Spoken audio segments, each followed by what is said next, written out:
जय Jagannath. Welcome to your channel world affairs Madhuji के ओडिया सांग माने इंडियन इकोनॉमी रो सेकंड पार्ट वीडियो आपनक पई। आज आम भारतीय अर्थनीतिर इंपोर्टाट स्टैटिक जीके डिस्कसन करिबा जहा कि आपनकर आगामी प्रत्येक एग्जाम पई भेरी भेरी इंपोर्टाट। प्रत्येक एग्जाम रे एथरु गोटे गोटे क्वेश्चन पचरा जाय थाए। सांग माने वीडियो को शेष जाय देखिबे, बहुत इंपोर्टाट क्वेश्चन आंसर आपनक आज जणा पड़िबो। आज रो प्रथम प्रश्न, अर्थनीतिर पिता किए? Who is the father of economics?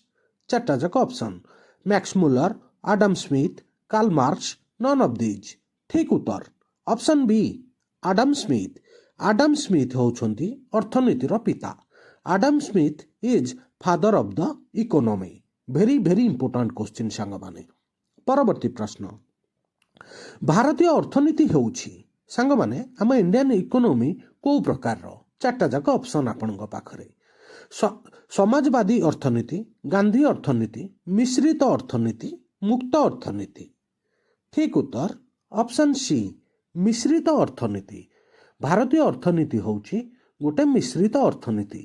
Indian economy is a mixed economy. Very very important सांग माने रेलवे आउ एसएससी पाई। परवर्ती प्रश्न, मिश्रित अर्थव्यवस्थार अर्थ होउछि एक अर्थनीति जेउठारे उभय कृषि एवं शिल्प समान भाव में राज्य द्वारा प्रोत्साहित हुए, घरोई क्षेत्र सहित सार्वजनीन क्षेत्रर सह अस्तित्व अछि, सेठारे भारी शिल्प सहित क्षुद्र शिल्प गुड़िकर गुरुत्व रही। अर्थनीति सामरिक तथा साधारण नागरिक शासक मानक द्वारा नियंत्रित। ठीक उत्तर ऑप्शन बी, घरोई क्षेत्र सहित सार्वजनीन क्षेत्रर सह अस्तित्व अछि।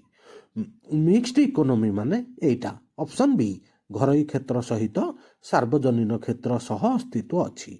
भेरी भेरी इंपोर्टाट सांग माने एटा बहुत थर रिपीट हेछि। परवर्ती प्रश्न, केउंटी भारतर अर्थनैतिक योजना कुहा जाई परिबो नाही? चार्टा जाक ऑप्शन आपनक पाखरे। सूचक, अपरिहार्य, सीमित, गणतांत्रिक। ठीक उत्तर ऑप्शन बी, अपरिहार्य। अपरिहार्य इंडियन इकोनॉमी रो गोटे योजना नुहे। ठीक अच्छी सांग माने भारतर अर्थनैतिक योजना रे अपरिहार्य आसे नाही। भेरी भेरी इंपोर्टाट, जहाँ को इंग्लिश रे इंपरेटिव कहा जाए। निम्नलिखित मध्यरु केउंटी योजना आयोगर कार्य? भेरी इंपोर्टाट क्वेश्चन सांग माने एटा।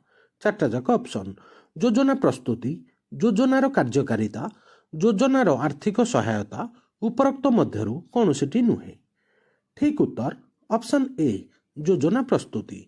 योजना प्रस्तुति होउची योजना आयोगर मुख्य कार्य। भेरी भेरी इंपोर्टाट क्वेश्चन सांग माने एटा बहुत थर पचरा जायछि। सांग माने वीडियो भल लागिले प्लीज लाइक करिवे। निम्नलिखित संस्था गुड़िक मध्यरु केउंटी पंचवार्षिक योजनार प्रस्ताव को चूड़ांत करे? चार्टा जाक ऑप्शन आपनक पाखरे।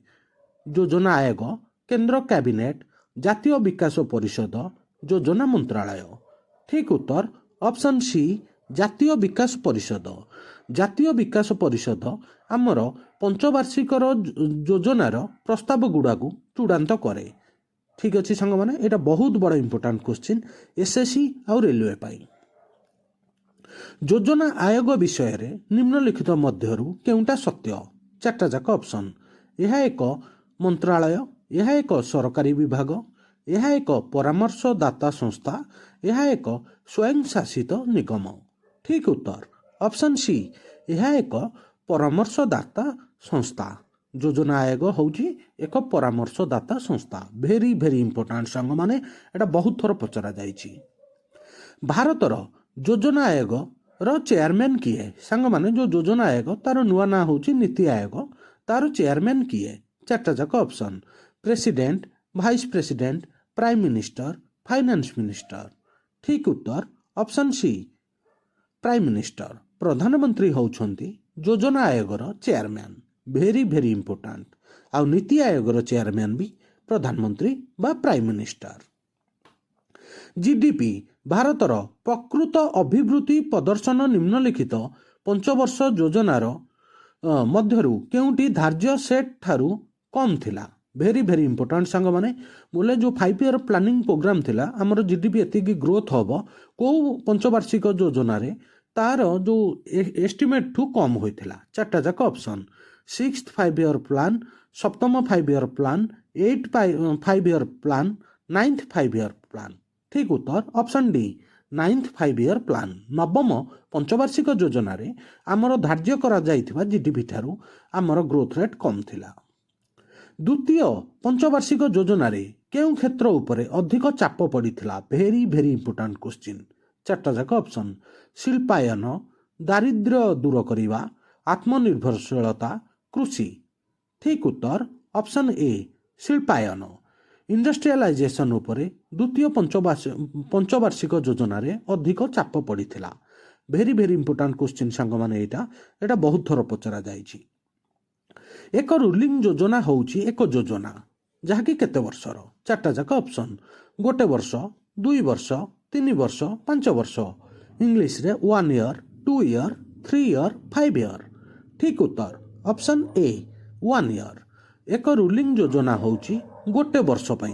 भेरी भेरी इंपोर्टेंट आपन को एटा मन रखिया पड़ियो सांग माने एटा बहुत थर पचरा जाइछि। आ आगामी रेलवे ग्रुप डी पई भी एटा बहुत बड़ इंपोर्टेंट क्वेश्चन। केउ वर्ष पई रूलिंग योजना प्रस्तुत करा जाइथिला? चार्टा जाक ऑप्शन 1974 रु 1979, 1978 रु 1983, 1980 रु 1985, 1985 रु 90। ठीक उत्तर ऑप्शन बी 1978 रु 1983 जाए आमर रूलिंग योजना प्रस्तुत करा जाइथिला। भेरी भेरी इंपोर्टेंट सांग माने मु आज इकोनॉमी रो स्टैटिक जीके आपन को पई आनिछि। एई क्वेश्चन आंसर केबे चेंज होबनी किंतु एग्जाम रे बारंबार पचरा जिवो। प्लीज वीडियो को लाइक करिवे। प्रथम पंचवार्षिक योजनार मूल उद्देश्य कौन थिला? चार्टा जाक ऑप्शन आत्मनिर्भरशीलता, शिल्प अभिवृद्धि, अर्थनैतिक अभिवृद्धि, जलसेचन एवं शक्ति प्रकल्प सहित कृषि विकास।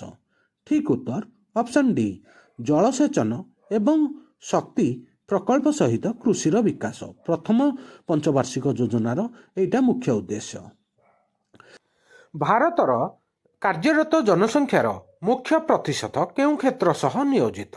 चार्टा जाक ऑप्शन तृतीय क्षेत्र, दलीय क्षेत्र, प्राथमिक क्षेत्र, सार्वजनीन क्षेत्र। ठीक उत्तर ऑप्शन सी प्राथमिक क्षेत्र जहाकू इंग्लिश रे प्राइमरी सेक्टर कहा जाए। इंडियार पॉपुलेशन रो बहुत लोक प्राइमरी सेक्टर रे कार्य करती, प्राथमिक क्षेत्र रे कार्य करती। एबे आमे प्राइमरी सेक्टर बा प्राथमिक क्षेत्र विषय रे किछि जानिबा इंपोर्टेंट पॉइंट जोटा आपन पई निहाती जानिबा दरकार। भारतर कार्यरत जनसंख्यार मुख्य प्रतिशत प्राथमिक क्षेत्र रे नियोजित।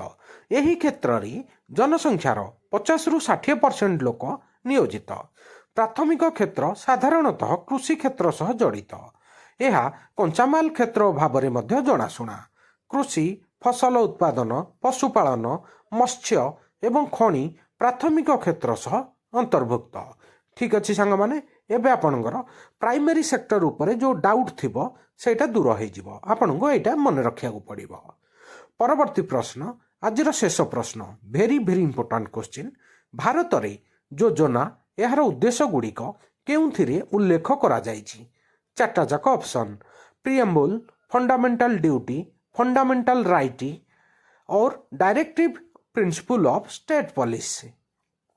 ठीक उत्तर option D directive principle of state policy जो थे कि भारतर योजना यार उद्देश्य गुड़िक विषय में उल्लेख करा जाइछि। भेरी भेरी इंपोर्टेंट सांग माने एटा हम संविधान में उल्लेख करा जाइछि। Directive principle of state policy रे भारतर योजना एवं यार उद्देश्य विषय में संपूर्ण रूपे वर्णना करा जाइछि। सांग माने आज इकोनॉमी स्टैटिक जीके एठी सरला। वीडियो केमिति लागिला प्लीज कमेंट करिवे, वीडियो को लाइक करिवे, आपन सांग मानक साथी शेयर करिवे। आ वर्ल्ड अफेयर्स मधु जीके ओडिया चैनल रे नुआ थिले चैनल को सब्सक्राइब करिवे, आपन सांग साथी शेयर करिवे। समग्र ओडिशार कॉम्पिटिटिव छात्र छात्री पई आमे जीके प्रतिदिन नहीं आसी थाउ। प्रतिदिन यही चैनल आपन को GK, current affairs, world affairs, sports affairs आउ एम्प्लॉयमेंट नोटिफिकेशन मिलता है। वीडियो देखि सांग माने धन्यवाद। जय Jagannath, Vande Utkal Janani. Thank you very very much.